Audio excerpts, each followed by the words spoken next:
किस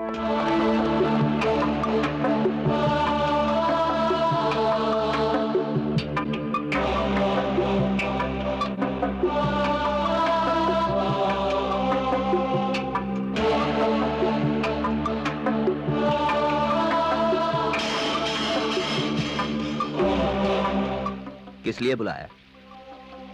किसको खलास करना है? भाई को।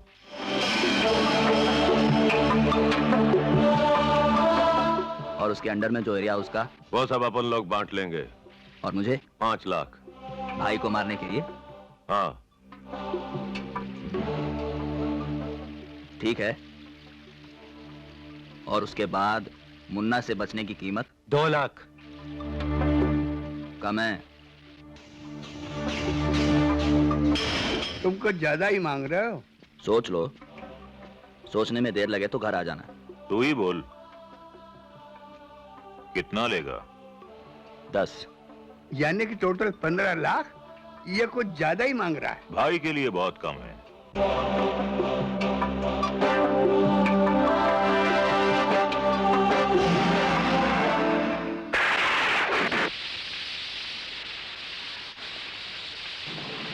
आइए भाई, संभाल के। हाँ, फिक्र मत करो जीवा। तुम्हारे बेटे के इलाज के लिए विदेश जाने का कल ही बंदोबस्त कर देता हूँ। जी। भगवान पे भरोसा रखो। भगवान ने चाहा तो बहुत जल्द तुम्हारा बेटा चलने फिरने लगेगा। बहुत बहुत शुक्रिया भाई। मैं आपका ये एहसान जिंदगी भर नहीं भूलूंगा। भगवान की कृपा से आज भगवान कृष्ण सुदामा के घर आए, पर बड़े ताज्जुब की बात है, आज आपके साथ कोई भी नहीं। बॉडीगार्ड की बात कर रहे हो? हम सब की क्या जरूरत है? वो सब मुन्ना के साथ गए हुए थे। तुम्हारा फोन आया तो तुरंत चला आया। तुम मेरी फिक्र छोड़कर अपने बेटे का ख्याल करो। भगवान आपको लंबी उम्र दे। आप साक्षात देवता है।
लेकिन असलम वाह, ये बताओ, 4 महीने पहले जो काम तुम्हें सौंपा था उसका क्या हुआ?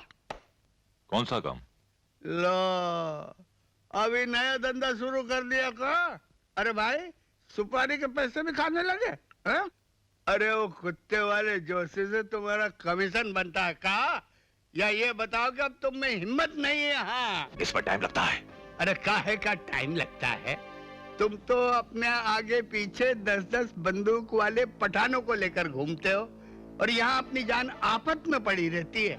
अच्छा, ये तो बताओ असलम वाह, तुम असली पठान हो या नकली?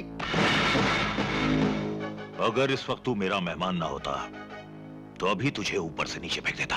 सुन, 25 तारीख को मुन्ना अपने बेटे के साथ हाजी अली की दरगाह पर जा रहा है।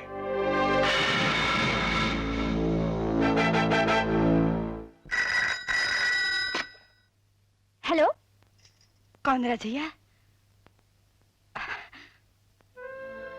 अम्मी?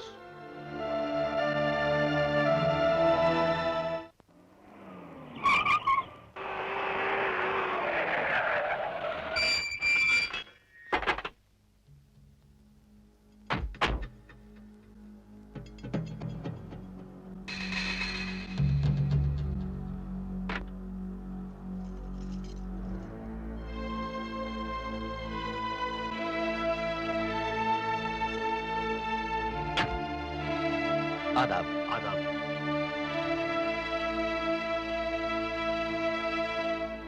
अरे बीबी जी, आदाब बीबी जी, आदाब बीबी जी, आदाब। मालकिन, मालकिन।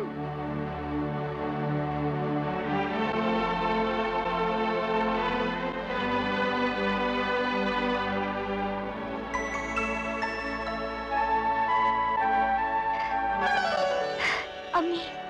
रजिया।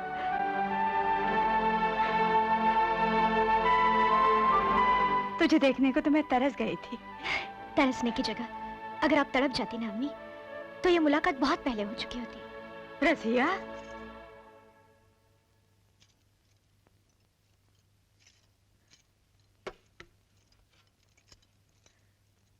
अम्मी आप इतने दिनों के बाद मत मिला कीजिए, वरना यतीम होने का एहसास जागने लगता है। सच तो यह है रजिया, तू यतीम होने से ज्यादा बदकिस्मत है। तू कल मुन्ना के साथ हाजी अली की दरगाह पर जाने वाली है। हाँ। तू उसके साथ मत जाना बेटी, वरना तेरी जान को भी खतरा हो सकता है।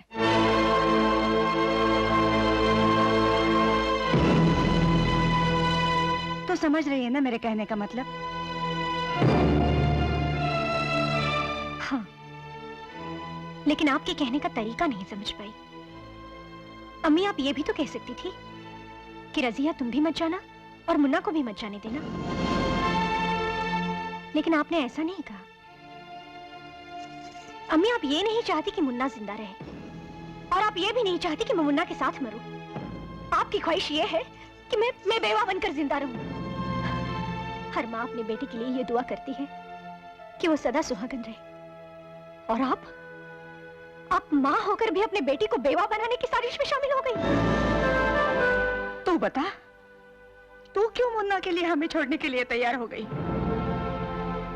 हम इज्जतदार लोग अपनी बेटियों के पांव में मेहंदी लगाकर उन्हें घर से रुखसत करते हैं।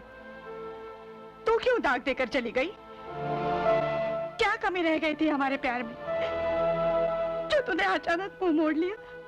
अम्मी ये आंसू आंखों में रहते रहते टपक क्यों जाते हैं? कुछ आंखों का नहीं, दिल का होता है अम्मी। अम्मी आप मोहब्बत से हम लोगों को अपना लीजिए, सब दाग धुल जाएंगे। हरगिज नहीं। जो दूसरों के घर की इज्जत पर हाथ डाले उसे न तुम्हारे अब्बा कभी माफ करेंगे और न कभी मैं करूंगी। मैंने तो कभी ख्वाब में भी नहीं सोचा था मुन्ना जैसा लावारिस, कमीना, बदजात तुम्हारा शौहर बनेगा। अम्मी वो मेरे शौहर हैं और मैं उनका नाम अदब से ही सुनना चाहूंगी। मैं चलती हूँ। रजिया, जो गलती तूने की है उसकी वजह से तुम्हें कभी इज्जत नहीं मिलेगी। क्यों नहीं मिलेगी? हाँ, क्यों नहीं मिलेगी? गलती सिर्फ मेरी नहीं, आप लोगों की भी है अम्मी। आप ही बताइए, सपेरे की बेटी सपेरे से शादी नहीं करेगी तो और किससे करेगी? और आप बार बार अपने आप को इज्जतदार कह रही हैं। अगर शौहर की वजह से ही बीवी को इज्जत मिलती है तो मुझे आपसे कहीं ज्यादा इज्जत मिलनी चाहिए, क्योंकि आपका शौहर तो सिर्फ भिंडी बाजार का दादा है, लेकिन मेरा शौहर आधी बंबई पर हुकूमत करता है, और वो मरने से डरता नहीं, सामने से वार करता है। मैं अपनी बेटी से मिलना चाहती थी, मुन्ना की बीवी से नहीं। आपकी बेटी मर चुकी है अम्मी, अब सिर्फ मुन्ना की बीवी जिंदा है। यही तो फर्क होता है माँ और बेटी में। बेटी मर सकती है मगर माँ नहीं मर सकती। मेरी आखिरी बात सुन ले बेटी। अगर मुन्ना को कुछ हो भी गया तो अपने आप को अकेला मत समझना। हमारे घर का दरवाजा तेरे लिए हमेशा खुला रहेगा। आपने गलत कहा अम्मी कि माँ नहीं मरती। माँ भी मर जाती है, वरना जो माँ जिंदा होती है उसके घर का दरवाजा खुलने के लिए बेटी के बेवा होने का इंतजार नहीं करता। याद रखिए, अगर मुन्ना को कुछ हो भी गया ना तो भी मैं वापस इस घर में नहीं आने वाली, समझी? इमरान, चलो।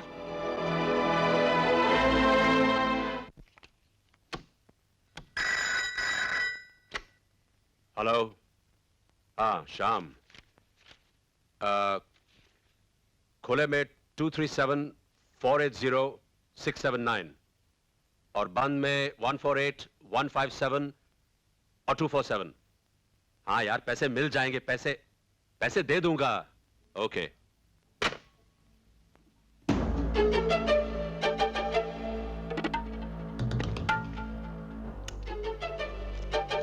रॉबर्ट, खाने के लिए क्या बनाऊं? मुझे कोई खाना वाना नहीं चाहिए। ये क्या? कहाँ चल दिए? सारा हिसाब किताब बताना तुझे जरूरी है क्या? तो फिर घर में क्यों रखा है? इन सब चीजों को सहते सहते मैं तंग आ चुकी हूँ। अब मैं तुझे ये सब करने नहीं दूंगी। क्या बोली तू? तू रोकेगी मुझे? तू क्या समझती है? शहर के दादा की बेटी है तो मुझ पे दोष जमाएगी? आज साली मैं तुझे बिल्कुल नहीं छोड़ूंगा। देखो, देखता हूं। खबरदार जो मुझ पे हाथ कौन बचाएगा तुझे? अच्छा नहीं होगा। कौन बचाएगा है? मैं करके सबको बता दूंगी। कौन बचाएगा तुझे?